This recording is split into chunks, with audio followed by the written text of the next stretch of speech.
Սա մի հատված է ուսանող ռեժիսոր Ֆերնանդո Լոպեսի առաջին ֆիլմից։ Նրա համար այսպիսի բեմադրությունները շատ անձնական երևույթ են։ Ֆիլմի ստեղծումը կատարյալ ելք է ինձ համար, ազատ արձակելու իմ բոլոր զգացումները, անկախ նրանից թե դա գրելու, դերակատարման թե բեմադրման միջոցով արվի, եւ ես պետք է իմ էության մասնիկը ներբերեմ դրա մեջ։ 17 տարեկան Լոպեսը նկարահանել եւ բեմադրել է մեր առաջին ֆիլմը կինոնկարը։ Սա երկու մրցակից նորաթուխ կինոգործիչների պատմություն է, ովքեր բախվում են բեմահարթակի եւ գողացված տեսախցիկի սարքավորումների համար։ Օրվա վերջին եզրակացրեցինք, որ այնքան էլ տարբեր չենք, երկուսս էլ ասելիք ունենք, ասում է նա։ Լոպեսի պատմությունը մասամբ ներշնչված է իր մոր բանտում անցկացրած ժամանակով։ Փորձը նրան, ինչպես եւ իր ֆիլմի համադերակատարի մոտ, թողել է լքվածի եւ դիմադրության անհրաժեշտության զգացում։ Սակայն 2 տարի առաջ նա միացավ Հարավային Կալիֆոռնիայի խաչմերուկներ շահույթ չհետապնդող կազմակերպությանը,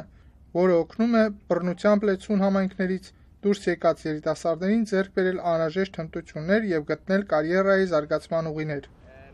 Կինոնկարների ստեղծումը իր բազմաթիվ ծրագրերից մեկն է։ Ուսանողները օգտագործելով իրենց անձնական պատմությունները կինոյի միջոցով անդրադառնում են իրական կյանքին եւ օգնում նրանց հաղթահարել անցյալի խարխապուտները։ Դա իրերի դրությունը միմյանց տեսանկյունից դիտելու փորձ է, որը մենք իսկապես երբեք չենք անում։ Քանի որ մեր շոշափած թեմաները շատ անձնական են, դուք տեսնում եք, թե ինչպես է դա ներազդում, ասես մեր կյանքի դերախաղը լինի, ասում է նա։ Դրամատիկ թերապևտ Սիմի Սավաջը ասում է, որ արվեստն բուժական հատկություններ ունի։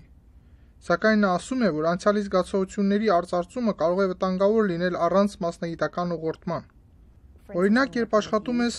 թե երիտասարդ եւ թե տարիքով մտավոր կամ հոգեկան հիվանդությամբ մարդկանց հետ, որտեղ նրանք օրինակ ունեն զարգացման արատի հետևանքներ, ապա մենք պետք է նրբանկատ գտնվենք տվյալ ծանր պահը կրկին հոգետանջանք չդարձնելու նրանց համար։ Կամ էլ այն, ինչ նրանք ցանկանում են արտահայտել, չպետք է դնի նրանց այդ պահի ցավի կամ հոգետանջանքի մեջ, ասում է նա։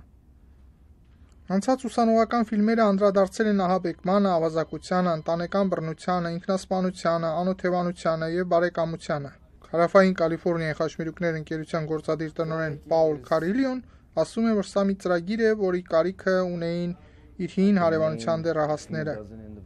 Ես կարող եմ թվարկել մի քանի տասնյակ անձանց, ում հետ ես մեծացել եմ, եւ եթե լիներ սրա նման մի ծրագիր, նրանք հավանաբար հիմա չէին լինի իմահացած կամ ազատազրկման վայրում։